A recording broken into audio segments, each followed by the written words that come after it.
నమస్కారం. BTV news కి స్వాగతం. ఈనాటి ముఖ్యాంశాలు. కొత్త ఆలోచనలు ఆధునిక కలయికే అమరావతి అని సీఎం చంద్రబాబు వెల్లడి. రెండో రోజు సింగపూర్ పర్యటనలో సీఎం చంద్రబాబు ప్రభుత్వాల మధ్య అంతరం తగ్గించడమే పర్యటక ఉద్దేశమని సీఎం వెల్లడి. విజయవాడలో నీటి సరఫరాను ప్రధానమంత్రి నరేంద్ర మోదీ అభినందించడం గర్వకారణమని మంత్రి నారాయణ వెల్లడి. మన్ కీ బాత్ లో విజయవాడలో నీటి సరఫరాపై ప్రధాని ప్రశంసలు కురిపించారని చెప్పుకొచ్చారన్న మంత్రి. విజయవాడలో నీటి నిర్వహణ చాలా బాగుందని ప్రధాని మోదీ వ్యాఖ్యానించారని వెల్లడి. నగరంలో సెల్ఫ్ డిఫెన్స్ పై మహిళలకు విద్యార్థులకు అవగాహన కలిగిస్తున్న శక్తి టీం బృందాలు. విద్యార్థులకు శక్తి యాప్ ఆవశ్యకత గురించి విస్తృతంగా అవగాహన కల్పిస్తూ శక్తి యాప్ డౌన్లోడ్ చేయిస్తున్న శక్తి టీం బృందాలు. దసరా శరన్నవరాత్రి ఉత్సవాలను సెప్టెంబర్ 22వ తేదీ నుంచి అక్టోబర్ 2 వరకు అత్యంత వైభవంగా నిర్వహించనున్నట్లు ఈవో సీనా నాయక్ వెల్లడి. దసరా ఉత్సవాలు అత్యంత వైభవంగా నిర్వహించేందుకు ప్రభుత్వం అన్ని చర్యలు చేపడుతుందని స్పష్టీకరణ. సామాన్య భక్తులకే తొలి ప్రాధాన్యత ఇచ్చే విధంగా చర్యలు చేపట్టామని వివరణ. కొత్త ఆలోచనలు ఆధునిక కలయికే అమరావతి అని సీఎం చంద్రబాబు తెలిపారు. ఉత్తమ విధానాలతో ఏపీ భవిష్యత్తు నగరాన్ని నిర్మిస్తున్నామని అన్నారు. సింగపూర్ ఆంధ్రప్రదేశ్ మధ్య సహకారం కొనసాగాలని, ప్రభుత్వాల మధ్య అంతరం తగ్గించడమే సింగపూర్ పర్యటన ఉద్దేశమని అన్నారు.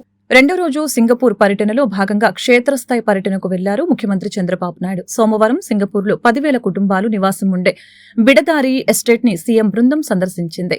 ఏపీలో భారీ ఎత్తుల అర్బన్ హౌసింగ్ ప్రాజెక్టులు చేపట్టాలని ప్రభుత్వం ప్రణాళికలు సిద్దం చేస్తోంది. ఈ క్రమంలో సింగపూర్ దేశంలో అర్బన్ హౌస్ ప్లానింగ్ ఏ విధంగా ఉందనే అంశాన్ని పరిశీలించేందుకు బిడదారి ఎస్టేట్ ను సీఎం చంద్రబాబు నాయుడు సందర్శించారు. సిటీ ఇన్ ఏ గార్డెన్ పేరుతో ఏర్పాటైన హౌసింగ్ ప్రాజెక్టు విశిష్టతను ముఖ్యమంత్రికి సింగపూర్ అధికారులు వివరించారు. మొత్తం 250 ఎకరాల విస్తీర్ణంలో ఉన్న ఈ హౌసింగ్ ప్రాజెక్టు ప్రాంతంలో సుమారు 2 గంటల పాటు సీఎం చంద్రబాబు కాలి నడకను సందర్శించారు. ఈ క్రమంలో ఏపీకి సింగపూర్ దేశానికి ఉన్న అనుబంధాన్ని ఆ దేశ అధికారుల వద్ద సీఎం చంద్రబాబు ప్రస్తావించారు. అలాగనే అమరావతి రాజధాని నిర్మాణానికి సంబంధించిన ఆలోచనల్ని వారితో పంచుకున్నారు. కొత్త ఆలోచనలతో ఆధునిక వసతులతో ఆంధ్రప్రదేశ్ రాజధాని అమరావతి నగరాన్ని నిర్మిస్తున్నామని చంద్రబాబు తెలియజేశారు.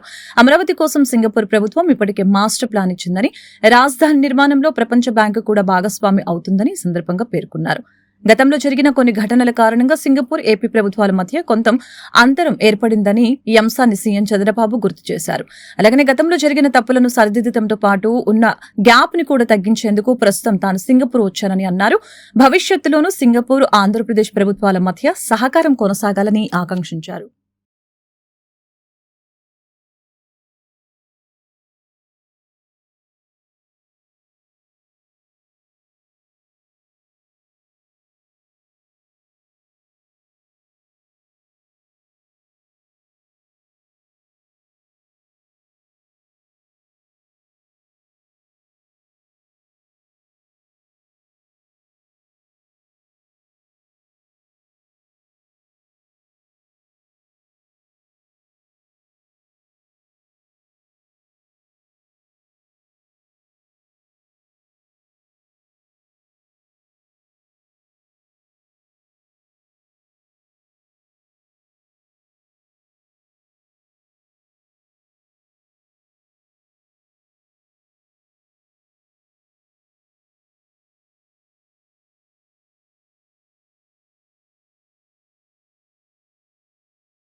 సీఎం చంద్రబాబు పర్యవేక్షణతో విజయవాడలో ఇటీవలే స్వచ్ఛ సర్వేక్షణ అవార్డు దక్కిందని మంత్రి నారాయణ తెలిపారు. సీఎం చంద్రబాబు కృషితో రాష్ట్రానికి అమృత్ పథకం ద్వారా కేంద్రం నిధులు కేటాయించిందని గుర్తు చేశారు.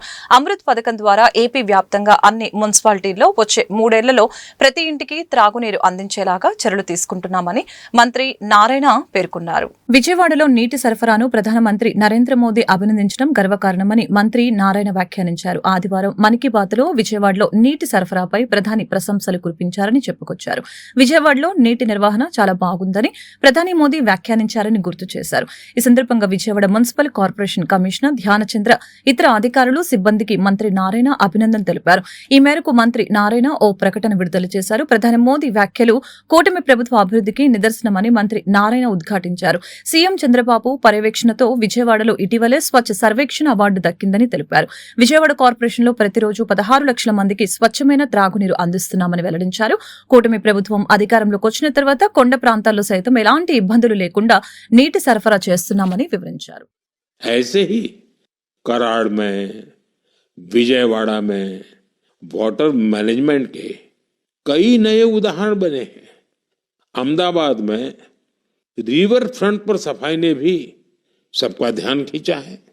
సెల్ఫ్ డిఫెన్స్ పై మరియు గుడ్ టచ్ బ్యాడ్ టచ్ లపై విద్యార్థులకి శక్తి టీం బృందాలు అవగాహన కల్పిస్తూ ఉన్నాయి. మహిళలకి శక్తి యాప్ ఆవశ్యకతను గురించి శక్తి టీం బృందాలు విస్తృతంగా అవగాహన కల్పిస్తున్నారు.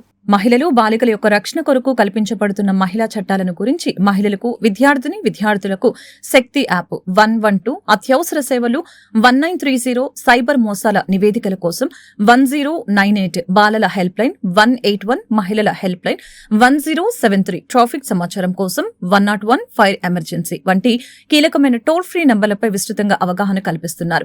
ఆపద సమయాలలో ప్రజలకు మేమున్నామని భరోసా కల్పించాలని సదుద్దేశంతో నగర పోలీస్ కమిషనర్ ఎస్వి రాజశేఖర్ బాబు ఆదేశాల మేరకు అడ్మిన్ డీసీపీ కేజీవి సరిత, మహిళా police station ACP T Daivaprasad పర్యవేక్షణలో ఎన్టీఆర్ పోలీస్ కమిషనరేట్ పరిధిలోని శక్తి టీం బృందాలు నగరంలోని వివిధ ప్రదేశాలలో మహిళలకు, బాలికలకు వారి రక్షణకు కల్పించబడిన మహిళా చట్టాల గురించి శక్తి యాప్ వలన కలిగే ఉపయోగాలను గురించి వివరించడం జరిగింది.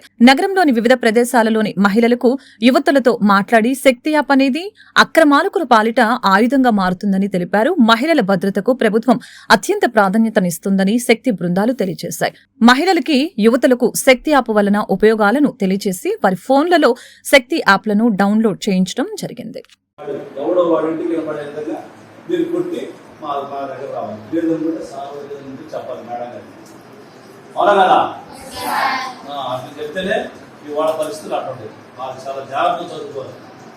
ఇంకా ఓటీపీ నెంబర్లు ఎవరు చెప్పమంటారు, ఓటీపీ నెంబర్లు ఎవరు చెప్పదు దయచేసి.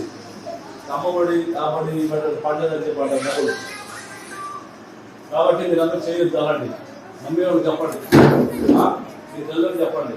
మీరు ఇన్స్టాగ్రాము ఇంకా వాట్సాప్లో ఇది ఉపయోగిస్తున్నారు చాలా వరకు. మీ నెంబర్లు అన్నింటినీ మేము తీసుకొని మీ తల్లి నెంబర్ల దగ్గర తీసుకొని మేము ఆ పని చేస్తాం. ఏమని మీరు అందరూ వాట్సాప్లో ఉపయోగిస్తున్నారు కాబట్టి వాళ్ళ మీద కంప్లైంట్ వస్తుంది. మాకు బైక్ మీద వచ్చి ఎవరు వాళ్ళ మీద కూడా వస్తుంది. కాబట్టి దయచేసి ఎవరు ఇన్స్టాగ్రామ్లు, వాట్సాప్లు ఉపయోగించండి. చదువుకోండి. మీ తల్లిదండ్రులు చెప్తున్నాం ఆల్రెడీ.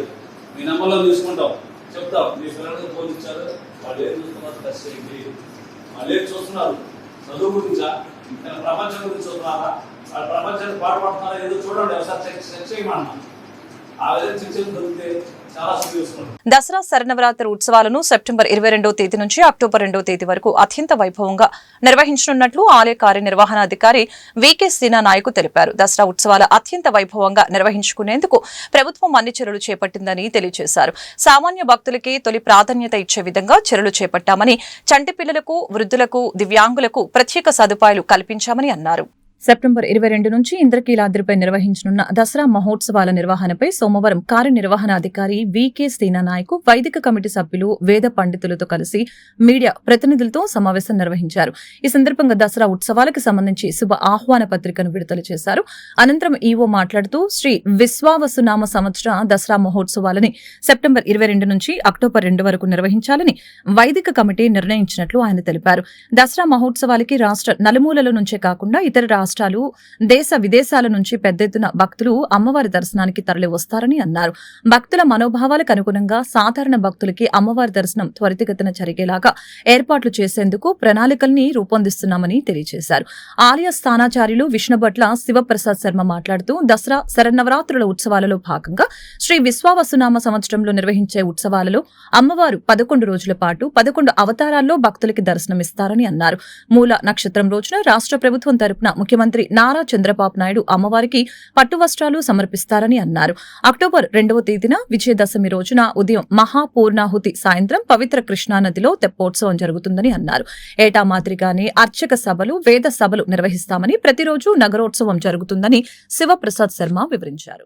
ఈ సంవత్సరం దసరా మహోత్సవములు ప్రతి సంవత్సరం ఏ విధంగా అయితే జరుగుతుందో ఆ విధంగానే సెప్టెంబర్ 22వ తారీఖు నుంచి అక్టోబర్ 2వ తారీఖు వరకు అనగా ఈ యొక్క దసరా మహోత్సవములు 11 రోజులు జరుగుతాయి. విశేషంగా ఈ సంవత్సరం మనకు 11 డేస్ రావడం అనేది చాలా గ్రేట్. ఇది ముఖ్యంగా మనకు యథావిధిగా ప్రతిరోజు కూడా నగరోత్సవములు ఖచ్చితంగా జరుగుతుంది. ముఖ్యంగా మనకు విశేషంగా చెప్పుకోవాల్సింది మూల నక్షత్రం 29వ తారీఖు సోమవారం రోజు, 29 సెప్టెంబర్ 25 సోమవారం రోజు మూల నక్షత్రం సంబంధించిన విశేషమైన రోజు. ఆ రోజు గౌరవ ముఖ్యమంత్రి గారు కూడా అమ్మవారికి సారే సమర్పణ అనేది కార్యక్రమం జరుగుతుంది. మనకి ఏదైతే విజయదశమి వచ్చేసి 2వ తారీఖు గురువారం అంటే చివరి రోజు, ఆ రోజు తెప్పోత్సవం జరుగుతుంది. ముఖ్యంగా రోజువారీ అలంకరణ ఈ విశేషములన్నీ కూడా మా స్థానాచారి గారు శ్రీ శివప్రసాద్ శర్మ గారు మీకు కూలంకుషంగా వివరిస్తారని చెప్పేసి తెలియజేస్తున్నాను. కూటమి ప్రభుత్వం అధికారంలోకి వచ్చిన తర్వాత సంక్షేమం, అభివృద్ధి కార్యక్రమాలు సమానంగా ముందుకు తీసుకువెళ్లడం జరుగుతుందని విజయవాడ తూర్పు ఎమ్మెల్యే గద్దె రామ్మోహన్ తెలిపారు. ఎన్నికల సమయంలో ఇచ్చిన హామీలను ఒక్కొక్కటిగా అమలు చేస్తూ ప్రజలకు మెరుగైన పాలన అందిస్తున్నామని అన్నారు. విజయవాడ తూర్పు నియోజకవర్గం 4వ డివిజన్ సుబ్బారావు కాలనీ 2వ రోడ్లో సుపరిపాలనలో తొలి అడుగు కార్యక్రమంలో ఎమ్మెల్యే గద్దె రామ్మోహన్ రావు పాల్గొన్నారు. ఈ సందర్భంగా ప్రజల వద్దకు వెళ్లి వారి సమస్యల్ని తెలుసుకోవడంతో పాటు ప్రభుత్వం అందిస్తున్న సంక్షేమ పథకాలు, చేస్తున్న అభివృద్ధి కార్యక్రమాలను వివరించారు. ఈ సందర్భంగా మీడియాతో మాట్లాడుతూ సీఎం చంద్రబాబు సారథ్యంలో ప్రజలకు సుపరిపాలన అందుతుందని పేర్కొన్నారు. ఎన్నికల సమయంలో ఇచ్చిన హామీలను అమలు చేస్తూ మహిళల్ని ఆర్థికంగా బలోపేతం చేస్తున్నామని తెలిపారు. ఇప్పటికే తల్లికి వందనం ఉచిత గ్యాస్ సిలిండర్ అందించామని, రాబోయే రోజుల్లో ఉచిత బస్సు పథకాన్ని అమలు చేయనున్నట్లు తెలిపారు. ప్రజలు కూడా ప్రభుత్వానికి సహకరించాలని కోరారు. కార్యక్రమంలో టీడీపీ శ్రేణులు, మున్సిపల్ అధికారులు పాల్గొన్నారు. ఈ రోజు విజయవాడ తూర్పు నియోజకవర్గంలో లేదా విజయవాడ నగరంలో అభివృద్ధి ఒక రోడ్లే కాదు, డ్రైన్లు, అండర్ గ్రౌండ్ డ్రైన్ అన్ని కూడా ప్రక్షాళన చేసి ఒక సమగ్రమైన పట్టణంగా దీన్ని తీర్చిదిద్దడానికి ఇప్పటికే భారతదేశ ర్యాంకులో తొలి 2-3 ర్యాంకుల్లో ఉన్న మన విజయవాడ నగరం దాన్ని మొట్టమొదటి ర్యాంకు తీసుకురావడానికి మన ముఖ్యమంత్రి గారు చిత్తశుద్ధితో ముందుకు వెళ్తా ఉన్నారు. అనేకమైన కార్యక్రమాలకు ఆయన మాకు చేయూతనిస్తా ఉన్నారు. ఇక్కడ సుబ్బారావు కాలనీ, న్యూ కాలనీలో ఇవాళ 2 రోడ్లకు 26 లక్షల రూపాయలు ఖర్చు పెట్టి రోడ్లు వేసుకోవడం జరుగుతూ ఉంది. అంతేకాదు ప్రధాన రహదారులు, దీని చుట్టుపక్కల ఉన్న కాలనీకి చుట్టుపక్కల ఉన్న ప్రధాన రోడ్లన్నీ కూడా సుమారు అవసరమైన ఈ కాలనీకి రావడానికి లేదా విజయవాడ దాటి వెళ్ళడానికి అవసరమైన రోడ్ల నిర్మాణం కోసం నారా చంద్రబాబు నాయుడు గారు 100 కోట్ల రూపాయలు ఇచ్చి ఈ రోడ్ల నిర్మాణానికి టెండర్లు పిలవడం జరుగుతోంది. సరే, అభివృద్ధి ఖచ్చితంగా అభివృద్ధికి చిరునామా నారా చంద్రబాబు నాయుడు గారు.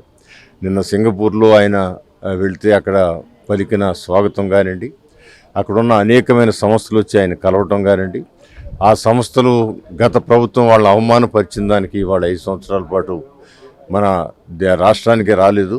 మరలా నారా చంద్రబాబు నాయుడు గారి పిలుపు మేరకు వాళ్ళందరూ స్పందించిన తీరు, ఇవన్నీ కూడా పిల్లల భవిష్యత్తు బాగుపడటానికి, మన పిల్లల యువతే మనకు స్థిరాస్తి. ఏ దేశానికైనా, ఏ రాష్ట్రానికైనా, ఏ జిల్లాకు కూడా ఎక్కడ యువత చక్కగా ఉద్యోగాలు చేసుకుని ముందుకు వెళ్తారో. టీడీపీ పార్టీ అంటే బీసీల పార్టీ అని ప్రభుత్వ విప్ సెంట్రల్ నియోజకవర్గం శాసనసభ్యులు బోండా ఉమామేశ్వరరావు అన్నారు. అన్ని సామాజిక వర్గాల వారి కోసం కమ్యూనిటీ హాల్స్ నిర్మిస్తున్నామని తెలిపారు. ఎన్నికల ముందు ఇచ్చిన సూపర్ 6 హామీలు ఒక్కొక్కటిగా అమలు చేసుకుంటూ ముందుకు సాగుతున్నామని వెల్లడించారు. న్యూ రాజరాజేశ్వరిపేట పోలీస్ స్టేషన్ రోడ్లో 70 లక్షల వ్యయంతో నిర్మించనున్న బీసీ కళ్యాణ మండపం పనులకి శంకుస్థాపన కార్యక్రమం జరిగింది. ఈ కార్యక్రమంలో మాజీ టీడీపీ ఫ్లోర్ లీడర్ రమణరావుతో కలిసి సెంట్రల్ నియోజకవర్గ ఎమ్మెల్యే బోండా ఉమా పాల్గొని శంకుస్థాపన చేశారు. ఈ సందర్భంగా బోండా ఉమా మాట్లాడారు. ఎన్నికల ముందు కూటమి పార్టీల తరపున ఇచ్చిన హామీలను అధికారంలోకి వచ్చినాక ఒక్కొక్కటిగా నెరవేర్చుకుంటూ ముందుకు సాగుతున్నామని తెలిపారు. సూపర్ 6 పథకాలలో భాగంగా పింఛన్ల పెంపు, ఉచిత గ్యాస్ సిలిండర్లు, ప్రతి బిడ్డకు తల్లికి వందనం కార్యక్రమం వంటి పథకాలు ఇప్పటికే అమలు చేశామని ఈ సందర్భంగా తెలిపారు. ఏడాది కాలం పాలనలో అందించిన సేవలపై ప్రజల అభిప్రాయాలను సుపరిపాలనకు తొలి అడుగు కార్యక్రమం ద్వారా తెలుసుకుంటున్నామని వెల్లడించారు. రోడ్లు, పార్కులు, హెల్త్ కేర్ సెంటర్లు, డ్రైనేజీల వంటి అన్ని అభివృద్ధి కార్యక్రమాలను వేగవంతంగా కొనసాగిస్తున్నామని పేర్కొన్నారు. టీడీపీ పార్టీ అంటే బీసీల పార్టీ అని స్పష్టం చేశారు. బీసీ వర్గానికి చెందిన నాగ వంశీయుల కోసం ప్రత్యేకంగా కళ్యాణ మండపం నిర్మిస్తున్నామని, అన్ని సామాజిక వర్గాల ప్రజలకు కళ్యాణ మండపాలు ఏర్పాటు చేయడమే లక్ష్యమని వెల్లడించారు. అవసరమైతే ఎన్ని నిధులైనా ఖర్చు పెట్టేందుకు వెనకాడమని హామీ ఇచ్చారు. రాబోయే రోజుల్లో మిగిలిన అభివృద్ధి పనులు పూర్తి చేస్తామని తెలిపారు. ఎన్నికల ముందు తెలుగుదేశం పార్టీ ప్రజలకు ఇచ్చినటువంటి హామీలన్నింటినీ కూడా నిలబెట్టుకుంటూ ముందుకెళ్తా ఉన్నాం.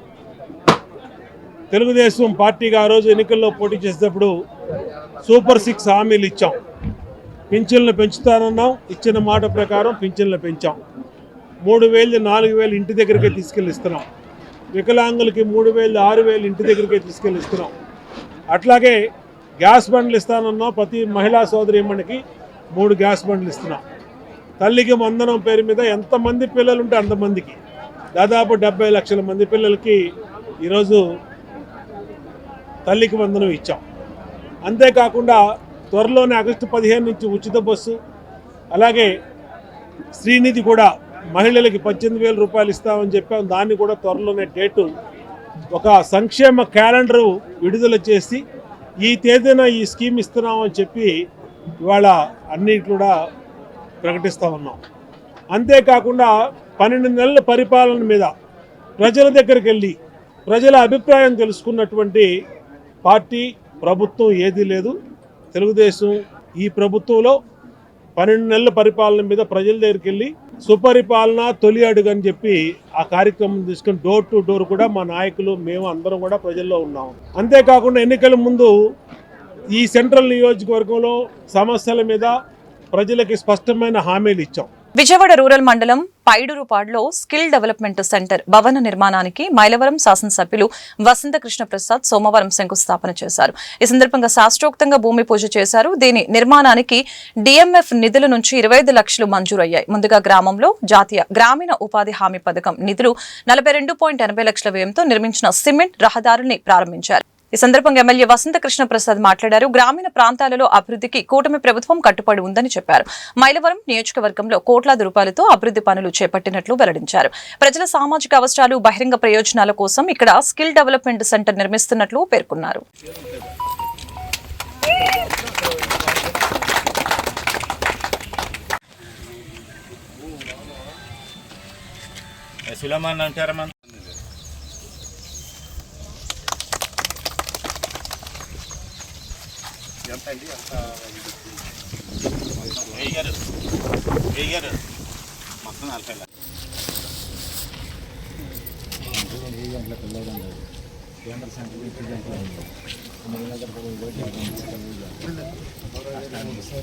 ప్రజల పోరాటం వల్లనే కృష్ణా కరకట్ట రక్షణ గోడ నిర్మాణం జరిగిందని సిపిఎం రాష్ట్ర కార్యదర్శి వర్గ సభ్యులు సిహెచ్ బాబురావు అన్నారు.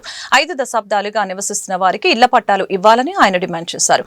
400 కోట్ల విలువ చేసే పాత బస్టాండ్ స్థలాన్ని లూలు కంపెనీకి ఇస్తూ జీవో ఇచ్చారని, పేదలకు మాత్రం మొండిచే చూపుతున్నారని బాబురావు ధ్వజమెత్తారు. కృష్ణ కరకట్ట ప్రాంతంలో 50 ఏళ్లుగా నివసిస్తున్న నిరుపేదలకు ఇళ్లకు పట్టాలివ్వాలని డిమాండ్ చేస్తూ ఇళ్ల పట్టాల సాధన సమితి ఆధ్వర్యంలో బందర్ రోడ్లోని జిల్లా కలెక్టరేట్ వద్ద నిరసన చేపట్టారు. ఈ ఆందోళనకి సిపిఎం రాష్ట్ర కార్యదర్శి వర్గ సభ్యులు సిహెచ్ బాబురావు, రాష్ట్ర కమిటీ సభ్యుడు దోనేపూడి కాశీనాథ్ నేతృత్వం వహించారు. ఈ సందర్భంగా వారు మాట్లాడుతూ అమరావతి కరకట్ట ప్రాంతంలో ఉండే పేదలకు అక్కడి ఎమ్మెల్యే, మంత్రులు ఇళ్లకు పట్టాలు ఇచ్చారని, కానీ కృష్ణ కరకట్ట ప్రాంతంలో ఉన్న పేదలకు ఇవ్వరా అని ప్రశ్నించారు. ఎన్నో ప్రభుత్వాలు మారాయి తప్ప వీరికి పట్టాలు మాత్రం ఇవ్వటం లేదని అన్నారు. గెలిచిన ప్రజా ప్రతినిధులు ఏం చేస్తున్నారని వారు ప్రశ్నించారు. 400 కోట్ల విలువ చేసే పాత బస్టాండ్ స్థలాన్ని లూలు కంపెనీకి ఇస్తూ జీవో ఇచ్చారని, నిరుపేదలకు పట్టాలివ్వకుండా తాత్సారం చేస్తున్నారని వారు మండిపడ్డారు.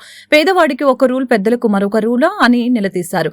వీరికి పట్టాలు ఇవ్వకపోతే ఆందోళన ఉధృతం చేస్తామని వారు స్పష్టం చేశారు. విజయవాడలో వేల మంది కరకట్టన దశాబ్దాల నుండి కాపురం ఉంటున్నారు. వరదలొచ్చి ఎన్నోసార్లు మునిగిపోయినాయి, సర్వస్వం కోల్పోయారు.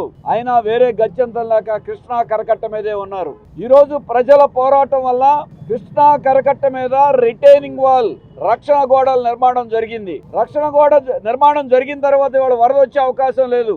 మరి 50 ఏళ్ళు 60 ఏళ్ల నుండి నివాసం ఉంటున్న వాళ్ళకి పట్టా కాగితం ఒక సంతకం పెట్టి ముఖ్యమంత్రి గారికి ఇవ్వడానికి ఏం అడ్డం వచ్చింది? జీవో నంబర్ 30 అని చెప్పారు.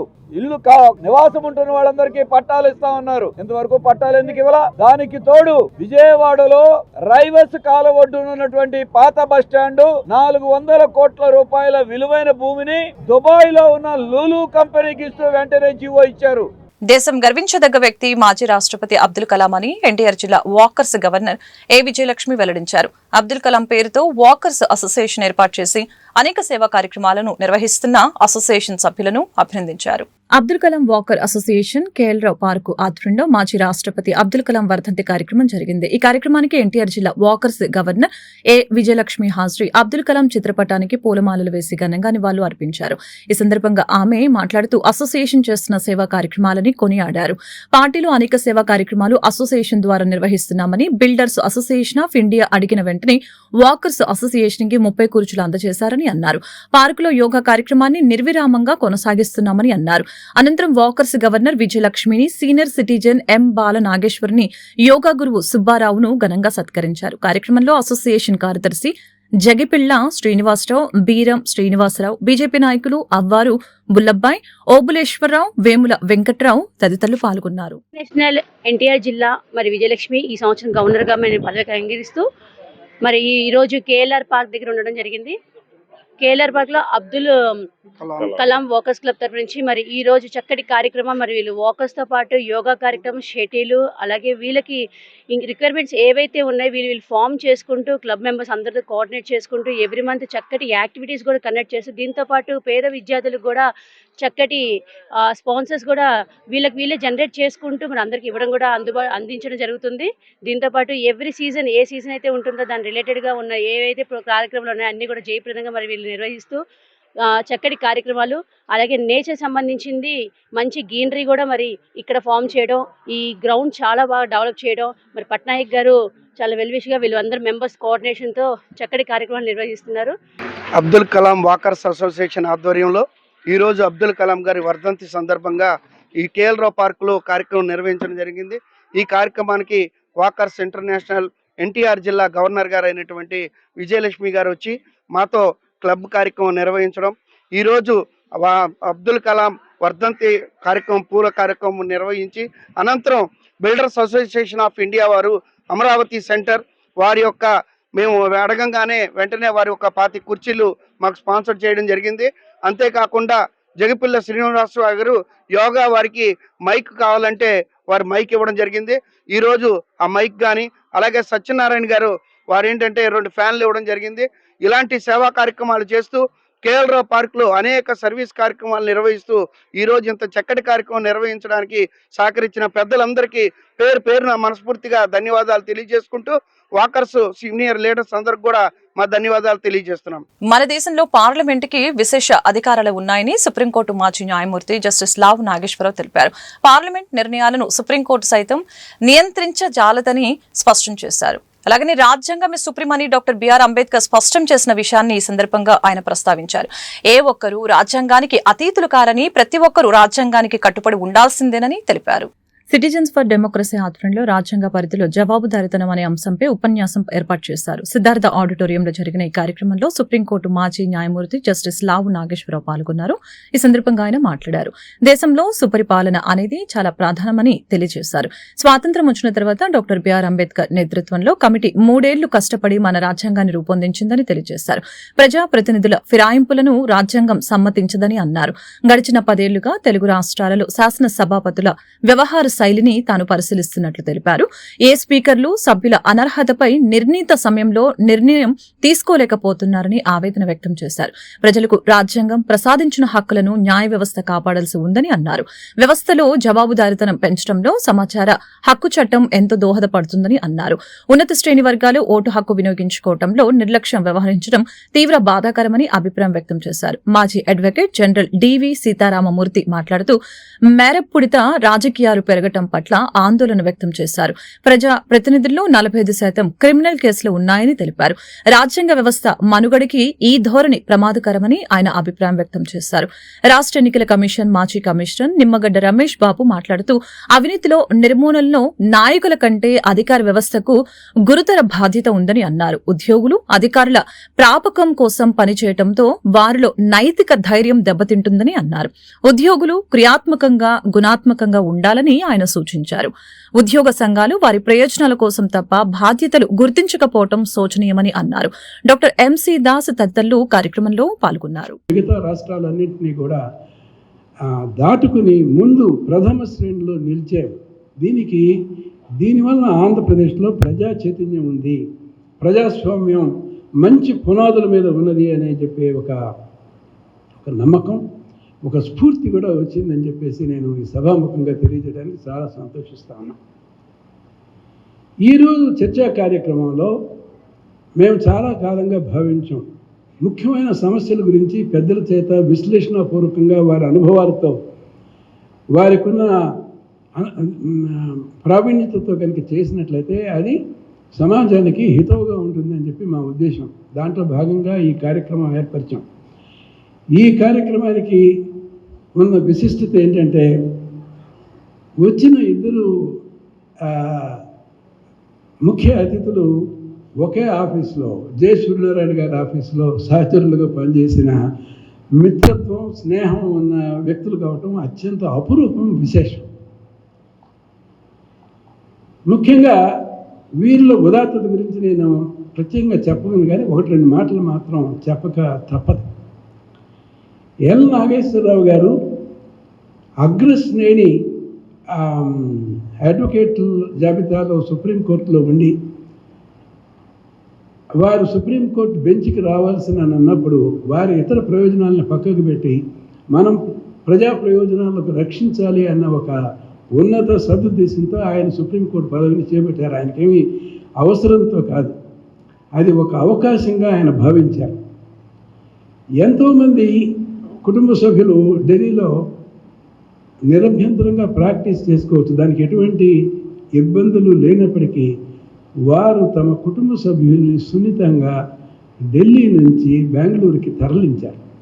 తన పదవి తాలూకు ఛాయ అనేది ఏది కూడా వారి మీద పడకూడదు, ప్రభావితం కాకూడదు అన్న ఒక ఆదర్శంతో, నిబద్ధతతో ఆ రోజు నాగేశ్వరరావు గారు వ్యవహరించారని చెప్పి నేను సభాముఖంగా గర్వంగా మీకు అందరికీ కూడా నివేదిస్తున్నాను. వార్తలు ముగించే ముందు ముఖ్యాంశాలు మరొకసారి. కొత్త ఆలోచనలు, ఆధునిక కలయికే అమరావతి అని సీఎం చంద్రబాబు వెల్లడి. 2వ రోజు సింగపూర్ పర్యటనలో సీఎం చంద్రబాబు ప్రభుత్వాల మధ్య అంతరం తగ్గించడమే పర్యటక ఉద్దేశమని సీఎం వెల్లడి. విజయవాడలో నీటి సరఫరాను ప్రధానమంత్రి నరేంద్ర మోదీ అభినందించడం గర్వకారణమని మంత్రి నారాయణ వెల్లడి. మన్ కీ బాత్లో విజయవాడలో నీటి సరఫరాపై ప్రధాని ప్రశంసలు కురిపించారని చెప్పుకొచ్చారన్న మంత్రి. విజయవాడలో నీటి నిర్వహణ చాలా బాగుందని ప్రధాని మోదీ వ్యాఖ్యానించారని వెల్లడి. నగరంలో సెల్ఫ్ డిఫెన్స్ పై మహిళలకు, విద్యార్థులకు అవగాహన కలిగిస్తున్న శక్తి టీం బృందాలు. విద్యార్థులకు శక్తి యాప్ ఆవశ్యకత గురించి విస్తృతంగా అవగాహన కల్పిస్తూ శక్తి యాప్ డౌన్లోడ్ చేయిస్తున్న శక్తి టీం బృందాలు. దసరా శరన్నవరాత్రి ఉత్సవాలను సెప్టెంబర్ 22వ తేదీ నుంచి అక్టోబర్ 2 వరకు అత్యంత వైభవంగా నిర్వహించనున్నట్లు ఈవో సీనా నాయక్ వెల్లడి. దసరా ఉత్సవాలు అత్యంత వైభవంగా నిర్వహించేందుకు ప్రభుత్వం అన్ని చర్యలు చేపడుతుందని స్పష్టీకరణ. సామాన్య భక్తులకే తొలి ప్రాధాన్యత ఇచ్చే విధంగా చర్యలు చేపట్టామని వివరణ. ఈ వార్తలు ఇంతటితో సమాప్తం. మరొక బులెటిన్ మళ్ళీ కలుద్దాం. నమస్కారం.